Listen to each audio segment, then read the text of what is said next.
Para saudara dan saudari yang Tuhan cintai, selamat pagi dan selamat bertemu lagi dalam Renungan Harian edisi hari Jumat tanggal 5 Februari 2021. Hari ini gereja merayakan peringatan wajib Santa Agatha, perawan dan martir. Mengawali hari yang baru ini, kita hendak mendengar dan merenungkan sabda Tuhan. Marilah sebelum kita mendengar dan merenungkan sabda Tuhan, kita berdoa. Dalam nama Bapa dan Putra dan Roh Kudus. Amin. Allah Bapa kami, sumber cinta kasih dan belas kasih, kami mohon kasihanilah kami demi permohonan Santa Agatha, perawan dan martir. Ia senantiasa berkenan di hatimu, karena tetap setia sampai mati dan selalu hidup murni di hadapanmu. Bersabdalah ya Tuhan, kami siap untuk mendengarkan. Semoga contoh teladan Santa Agatha, martirmu yang kudus, selalu juga menjiwai kehidupan kami, untuk selalu hidup murni di dalam Engkau dalam kehidupan kami sehari-hari. Bersabdalah ya Tuhan, kami siap untuk mendengarkan. Terpujilah Engkau Bapa, Putra dan Roh Kudus, kini dan sepanjang segala masa. Amin.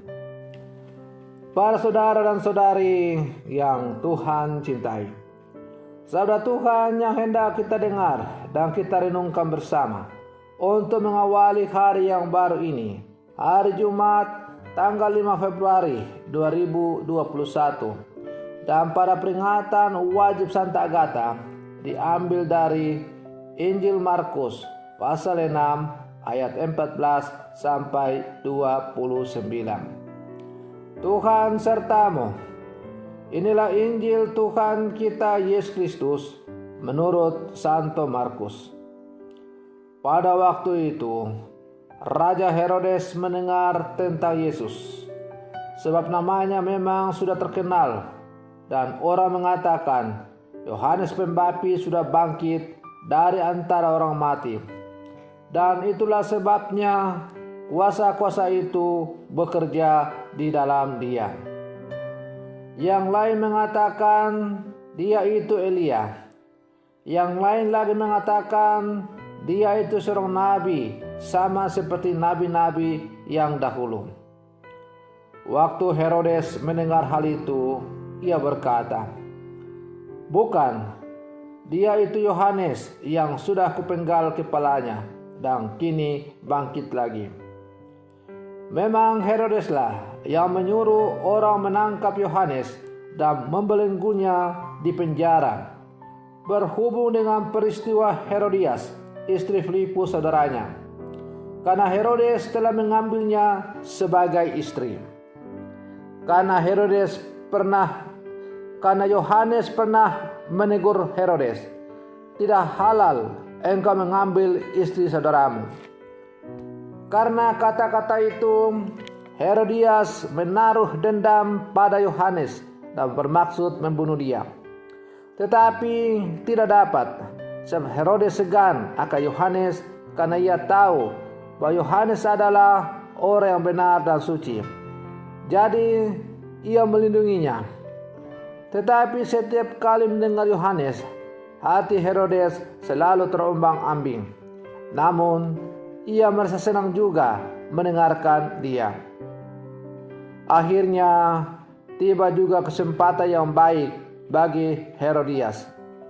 Ketika Herodes pada hari ulang tahunnya mengadakan perjamuan untuk para pembesar, para perwira dan orang-orang terkemuka di Galilea. Pada waktu itu putri Herodias tampil lalu menari, dan ia menyukakan hati Herodes serta tamu-tamunya. Maka raja berkata kepada gadis itu, "Mintalah daripadaku apa saja yang kau ingini, maka akan kuberikan kepadamu." Lalu Herodes bersumpah kepadanya, Apa saja yang kau minta akan kuberikan kepadamu, sekalipun itu setengah dari kerajaanku. Anak itu pergi dan menanyakan ibunya, apa yang harus kuminta? Jawab ibunya, kepala Yohanes Pembaptis. Maka cepat-cepat ia pergi kepada raja dan meminta, aku mau supaya sekarang juga engkau berikan kepadaku kepala Yohanes Pembaptis dalam sebuah talam. Maka sangat sedihlah hati raja. Tetapi karena sumpahnya dan karena segan terhadap tamu-tamunya, ia tidak mau menolaknya. Raja segera menyuruh seorang pengawal dengan perintah supaya mengambil kepala Yohanes. Orang itu pergi dan memenggal kepala Yohanes di penjara. Ia membawa kepala itu dalam sebuah talam dan memberikannya kepada gadis itu. Dan gadis itu memberikannya pula kepada ibunya. Ketika murid-murid Yohanes mendengar hal itu, mereka datang mengambil mayatnya, lalu membaringkannya dalam kubur. Demikianlah Injil Tuhan.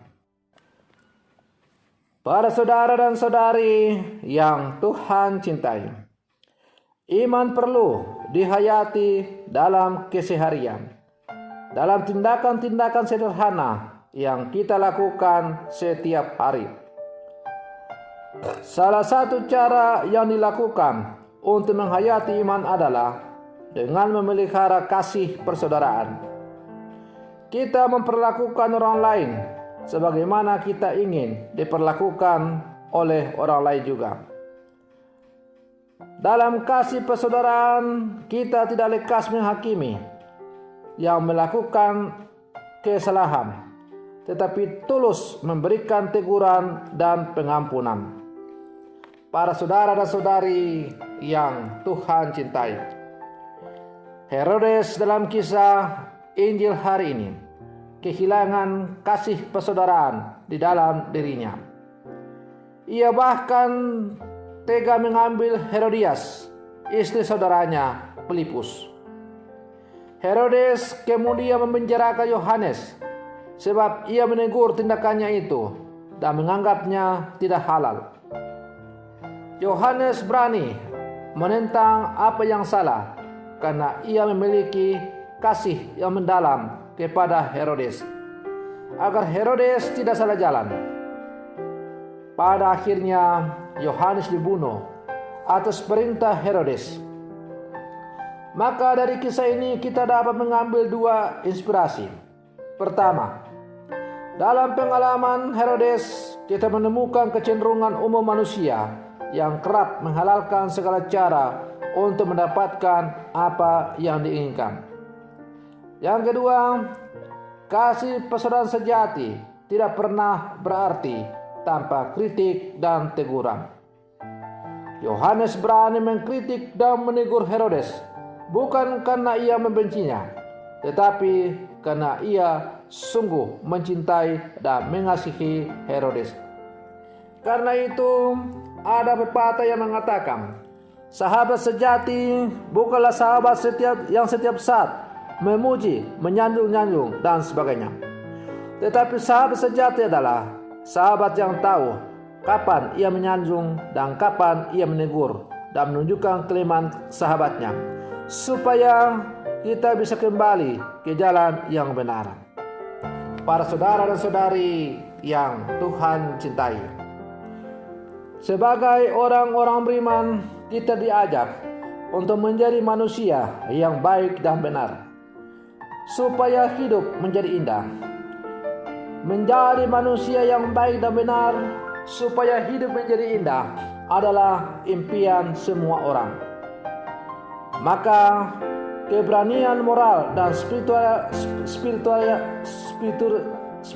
spiritual Yohanes Pembaptis menjadi model bagi orang beriman dalam memperjuangkan kebenaran dan keadilan dalam masyarakat. Kita dapat menjadi seperti Yohanes Pembaptis yang mampu mempertahankan keutamaan iman, karena Kristus adalah dasar iman itu. yang mengajak kita untuk menjadi manusia yang baik dan benar. Kita tidak cukup menjadi manusia yang baik, tetapi kita juga harus berjuang menjadi manusia yang benar. Manusia yang baik belum tentu menjadi manusia yang benar, tetapi manusia yang benar sudah pasti menjadi manusia yang baik. Nah, karena itu sebagai murid-murid Yesus diajak untuk menjadi manusia yang baik dan benar. Para saudara dan saudari yang Tuhan cintai, kisah Injil hari ini mengajak kita untuk semakin menyadari bahwa untuk menjadi manusia yang baik dan benar memang tidak gampang. Yohanes berjuang dengan sekuat tenaga untuk menjadi manusia yang baik dan benar. Dan karena itu ia berani menanggung segala risiko atas pilihannya itu. Para saudara dan saudari yang Tuhan cintai, sebagai murid-murid Yesus yang hidup zaman sekarang, kita pun dihadapkan pada pilihan. Apakah kita mau menjadi manusia yang baik dan benar, ataukah kita hanya mengikuti dunia supaya dunia mencintai kita? Sebagai murid-murid Yesus, kita harus menyatukan pilihan yang tegas. Tidak ada abu-abu, tidak ada ini atau itu. Hanya pilihan satu, yaitu ya atau tidak. Karena itu Yesus mengatakan, kalau ya katakan ya, kalau tidak katakan tidak. Apa yang lebih dari itu berasal dari si jahat. Para saudara dan saudari yang Tuhan cintai, tentu sebagai murid-murid Yesus, kita pasti akan mengatakan ya kepada Tuhan. Kalau kita mengatakan ya kepada Tuhan, itu berarti kita memilih untuk menjadi manusia yang baik dan benar di dalam Kristus. Maka konsekuensinya ialah bahwa kita harus sanggup menanggung segala risiko atas pilihan kita menjadi manusia yang baik dan benar di dalam Kristus. Maka marilah dalam seluruh kehidupan kita terus berjuang untuk menjadi manusia yang baik dan benar di dalam Kristus. Semoga kita semakin menjadi murid-murid Yesus yang hebat dan tangguh di zaman sekarang. Semoga demikian. Selamat pagi. Tuhan Yesus memberkati.